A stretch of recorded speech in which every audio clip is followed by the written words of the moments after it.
Hi everyone, I'm Clem and welcome back to my channel.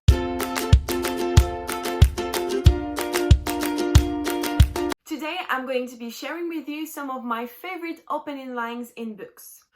We all know that when a book has an amazing opening line or opening lines, it's going to be good. Like if you manage to catch my attention from the first line, then I'm going to love the book, or at least I really hope.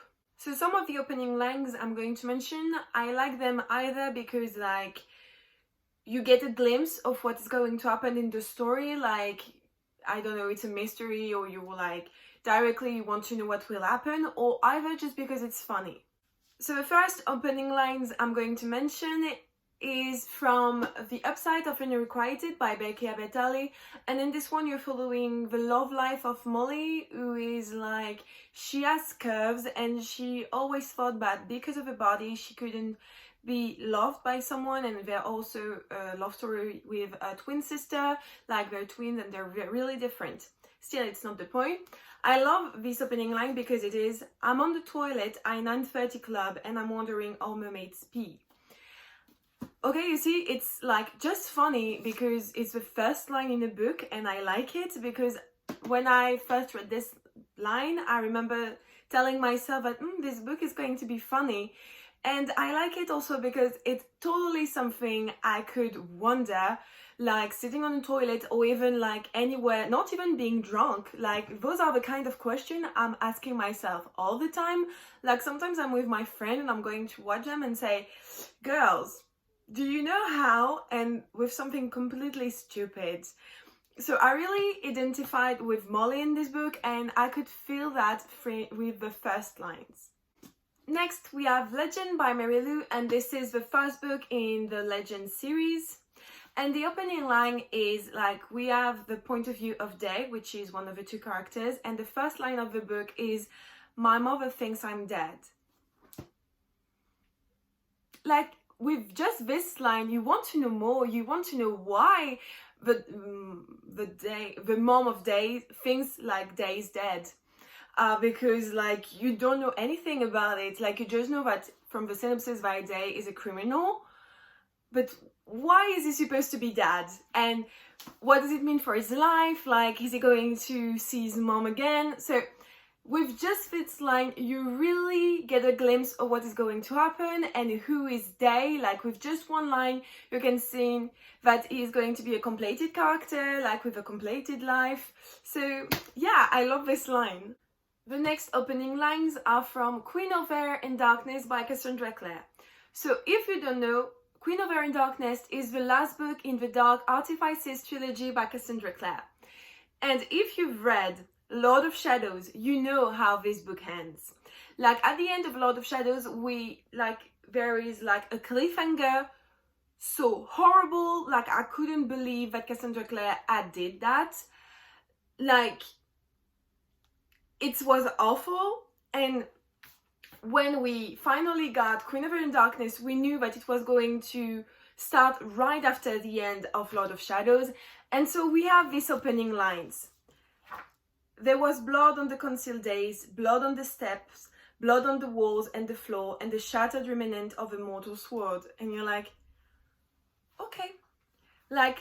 We believed that things could be okay, that actually it was not that bad, but actually it's a bloodshed, and our heart broke so bad that day.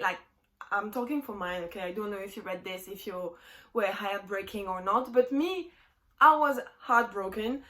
And well, when you start a book like that, when this book is that huge, you know that you're going to cry and that your heart's going to break in 1,000 pieces because it's Cassandra Clare and it's the end of a trilogy, and you always suffer with Cassandra Clare.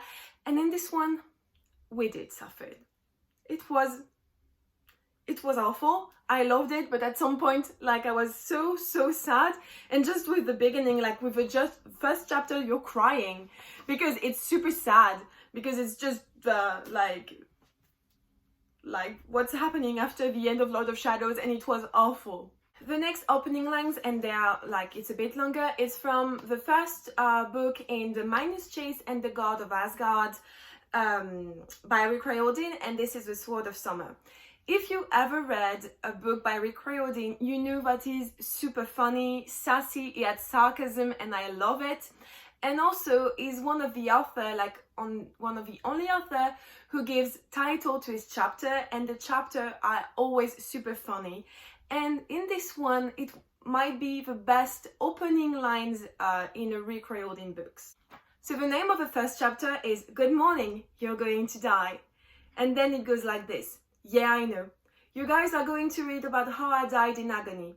And you're going to be like, wow, that sounds cool, Magnus. Can I die in agony too? No. Just no.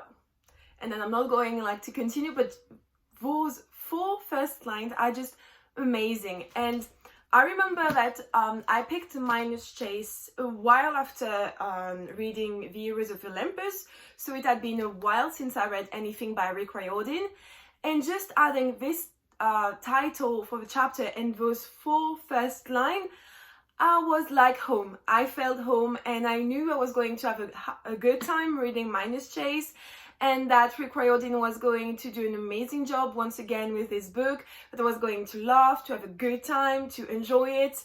And I did, because at some point it's super dramatic, but at other points you're laughing because Rick Riordan is super funny. The next book I'm going to mention is not necessarily a book I enjoyed, but still it has a good opening line in my opinion, and it's Since You've Been Gone by Megan Matson. I don't know why I forgot her name. And the opening line is, wait. The list arrived after Sloane had been gone 2 weeks.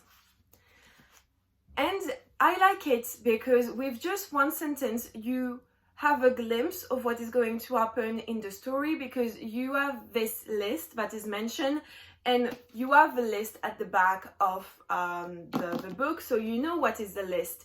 And you know that's, what's the main character's name? Emily, the main character, is going to have to do the things on the list. So knowing that the list arrived just after one of her friends is missing for 2 weeks is really intriguing, because you're wondering, why is she gone? Where is she? Why did she left a list? Is Emily going to do the list or not? What's going to happen with this list? And okay, this book was not my fave by Megan Matson, but this idea of a list was really interesting. It's just like the love story in the way it was done that I didn't like. But we can agree that this line is pretty much like interesting, because you want to know more, like you want to know why, and you have to read to know that. So that's a good opening line, because you want to read to know.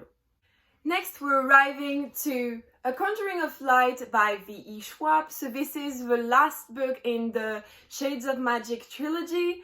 And V.E. Schwab is an amazing writer. I love her writing style. And the line is not necessarily interesting or doesn't get you a glimpse of what is going to happen or is intriguing. It's just, I like it. It goes like this. Delilah Bard, always a thief, recently a magician, and one day hopefully a pirate, was running as fast as she could. You see, it's really nothing, but for those who read this series, arriving here, we've seen Delilah going through so many things, so many adventures, going through death, through battles, through magicians, like magical threats, and she's really a badass character. And with just the sentence, you see from where she began and where she is now.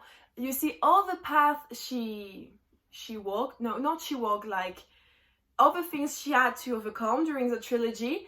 And she's still in trouble, but we love that for her character. We love that for Delilah, because she needs to be in trouble, like, to be happy. Like, I think one day she said, like, she loved danger, or living a life without danger was not like living. So we love that for her character, and with this opening line, we know that we're going to have that for Delilah in this one, but also for the other characters.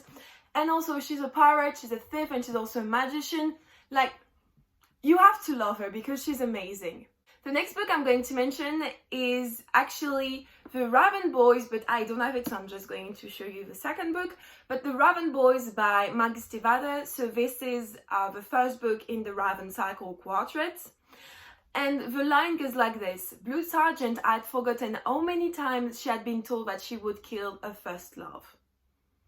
Or something like that, because I can't remember exactly the ending, but it's something like that.